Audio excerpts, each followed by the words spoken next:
Любое жертвоприношение, будь то оно праздничное или нет, должно быть посвящено только Аллаху Субхану ва Тааля и только лишь ради Него. Как велел Он своему пророку: «Скажи, поистине моя молитва и мое жертвоприношение, моя жизнь и моя смерть принадлежат Аллаху, Господу миров, у которого нет сотоварища, и это мне велено, и я являюсь первым из мусульман».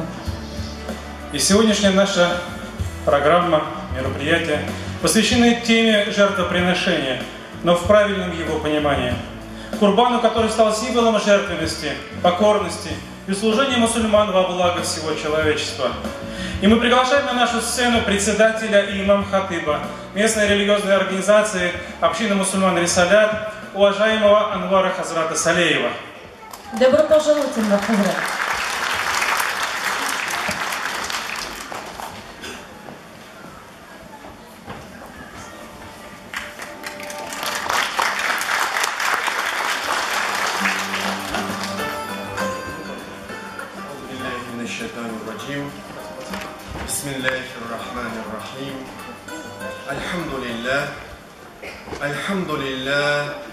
الحمد لله رب العالمين والصلاة والسلام على سيدنا وحبيبنا محمد المصطفى صلى الله عليه وسلم وعلى آله وأصحابه أجمعين.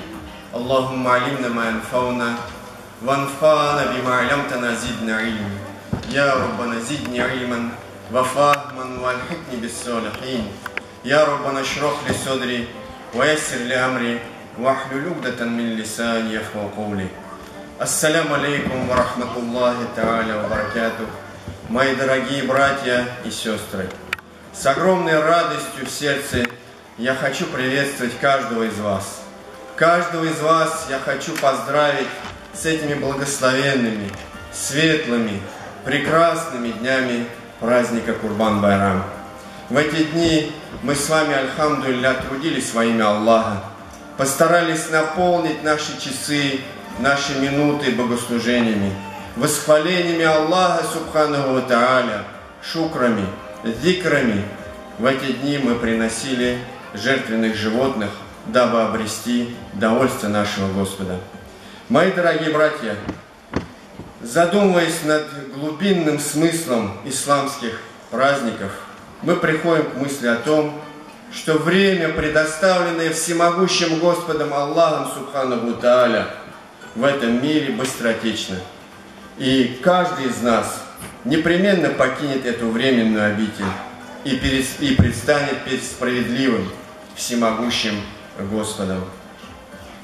Салман Фариси, рады Аллаху ан, благочестивый сподвижник пророка Мухаммада, саллаллаху алейхи вассалям, говорил: существует три ситуации, которые меня в достаточной степени огорчают и которые в конце концов заставляют меня плакать. Их я могу перечислить таким образом. Меня печалит мысль о том, как бы не быть разлученным с теми, кто любит пророка Мухаммада, саллаллаху алейхи вассалям. Меня мучает и беспокоит суровость и страх судного дня. Тревожит мысль о необходимости стоять перед всемогущим Аллахом и держать перед Ним ответ. Интересно, что скажет обо мне? Введите его в рай или бросьте его в ад? Именно этого я не могу узнать. Я расстраиваюсь от этого и плачу. Размышляя над этим, мои дорогие братья и сестры, мы понимаем, что благочестивые деяния, совершенные нами в эти дни, дни праздника Курбан-Байрам, надо продолжать и продолжать в течение всей нашей жизни. Истинная цель приношения в жертву животных Курбан заключается в осведомлении душ о необходимости покорного, смиренного, благочестивого служения Аллаху.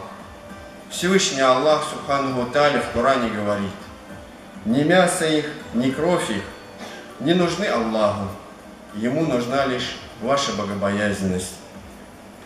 У пророка Ибрагима, алейхиссалям, было то, чем он дорожил.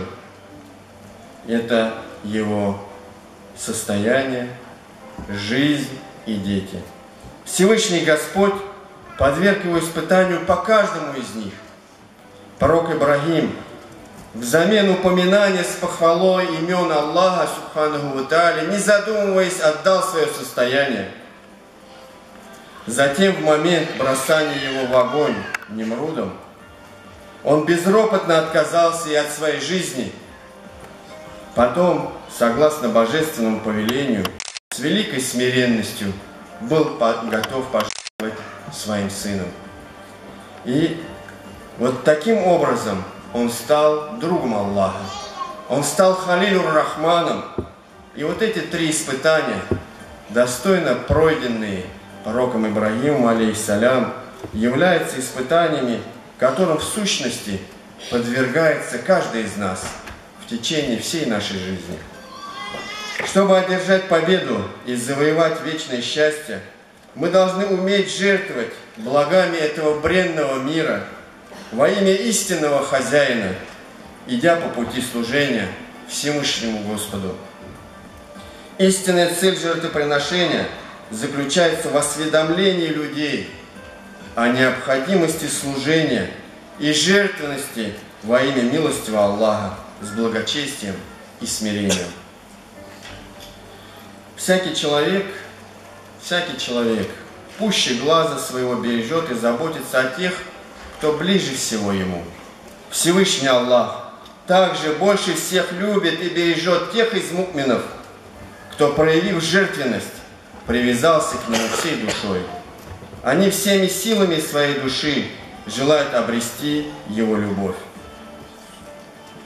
Любовь Всевышнего Аллаха – это такая степень, ради которой состязаются состязающиеся и к которой устремляются старающиеся. В надежде на достижение любви Аллаха упорно трудятся опережающие. Обладатели такой любви проявляют самоотверженность. Это любовь исцеления, это любовь наслаждения. И пророк Мухаммад, саллаллаху алейхи вассалям, передал слова мольбы Дауда, алейхиссалям. Пророк Дауд, алейхиссалям, молил Господа: Аллахумма насалюка хуббака, ва хубба ман юхиббука, ва хубба амалин юкаррибу иля хуббик. О Аллах, я прошу Тебя дать любви к Тебе. О Аллах, дай любви к любящим Тебя. Я прошу подсказать поступки, приводящие к любви к Тебе. О Аллах, сделай любовь к Тебе дороже самого меня, дороже моей семьи и освежающей влаги. Наш Господь, Аллах Субханаху ва Тааля, обращаясь к каждому из нас, говорит в Священном Писании: «Я аюхалладина аману такуллах, вабтагу илейхи василя, ваджахиду фи сабилихи лааллякум туфлихун».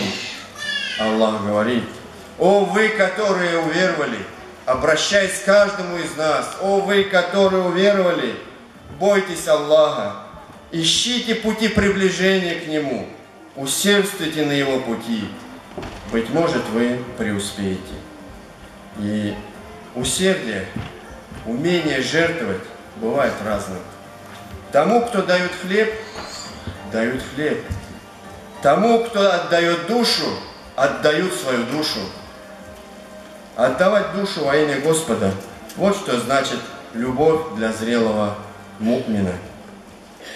Народы, которые приносят настоящие жертвы во имя своей Родины, сохраняют свое достояние и свою индивидуальность. Часто люди, отдавая что-либо, они думают, что это уменьшается. Согласно законам математики, это действительно так. Однако в деле в духовном законы математики несостоятельны. То есть все возрастает и увеличивается по мере дарения и отдавания чего-либо. Это прекрасным образом объясняет Мауляна рахматуллахи алейхи.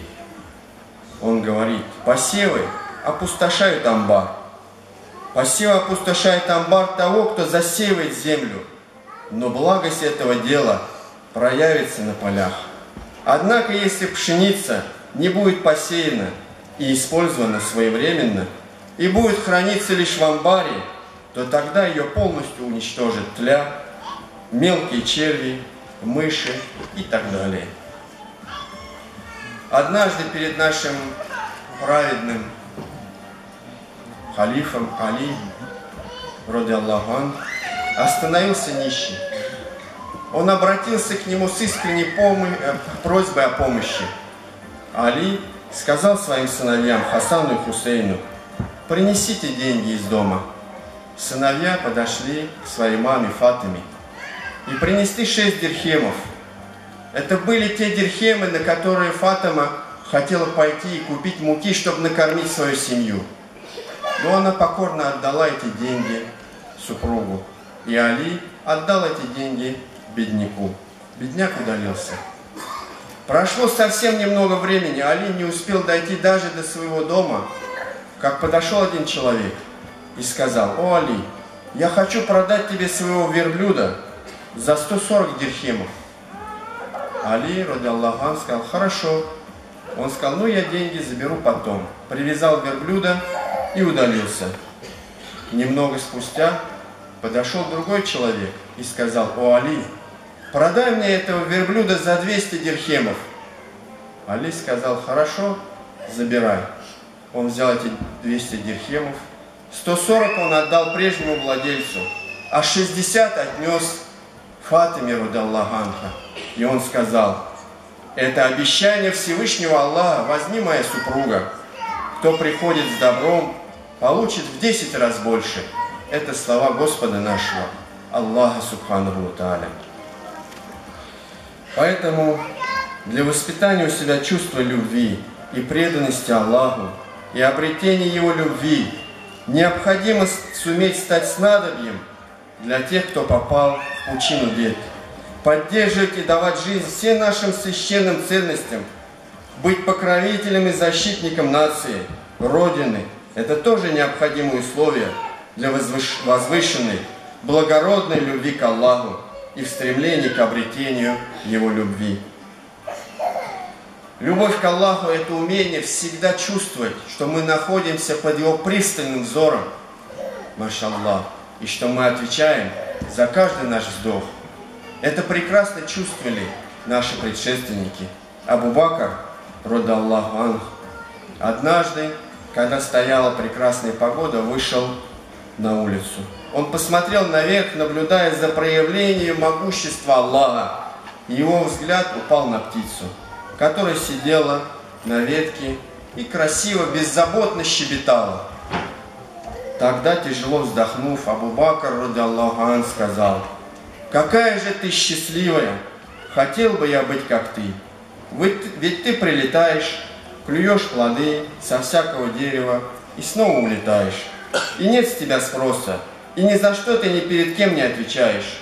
Клянусь Аллахом, я предпочел бы быть деревом, растущим на краю дороги, а не человеком, которому суждено предстать с ответом перед Господом нашим, чтобы проходящие мимо животные срывали с меня листья, пережевывали и глотали».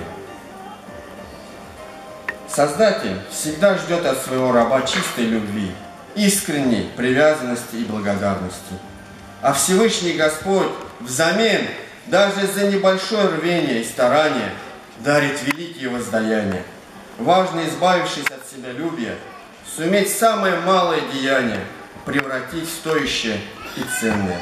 Аллах говорит в Коране, что означает: «А тех, которые родили за наше дело, мы наставим на наши пути». И каждый поступок пророка Мухаммада, саллаллаху алейхи вассалям, основывался на милосердии ко всему созданному, ко всем творениям Аллаха Субханаху ва Тааля. И даже мир животных получил свою долю от его огромной любви. Тем, кто причинил однажды беспокойство птице, взяв ее птенцов из гнезда, он изволил сказать так: «Кто причинил страдания этой бедняжке, забрав ее детенышей, немедленно отдайте ее птенцов». Машаллах. И пророк, саллаллаху алейхи вассалям, говорил: «Клянусь Аллахом, в чьих руках находится моя жизнь, до тех пор, пока вы не станете милосердными и сострадательными друг к другу, вы не сможете войти в рай». Сахаба они сказали: «Я Расулуллах, мы добры и сердобольны друг к другу». Пророк, саллаллаху алейхи вассалям, изволил сказать: милосердие, сердобольность, которую я имею в виду, не есть только ваша доброта друг к другу, как вы думаете. Совсем нет. Это сострадание, сочувствие, которое охватывает все создания. Милосердие, распространяющееся на всех живых существ. И как солнцу невозможно не греть своим теплом, так же, мои дорогие братья и сестры, мусульманам, сильным личностям, реализовавшим свою жизнь наилучшим образом, украсив ее прекрасными качествами характера, невозможно не быть полезными как самим себе, так и всем живым созданиям, и невозможно не радовать тех, кто находится вокруг них, проявляя заботу и внимание. Те, кто реализует свою жизнь наилучшим образом, наряду с тем, что спасают себя, озабочены тем, чтобы спасти тех, кто вокруг них. Умар, ради Аллаху анху, говорил: если дикий волк на берегах Диджли выкрадет одну овцу, с ума расспросит Аллах. Это мера ответственности каждого мусульманина.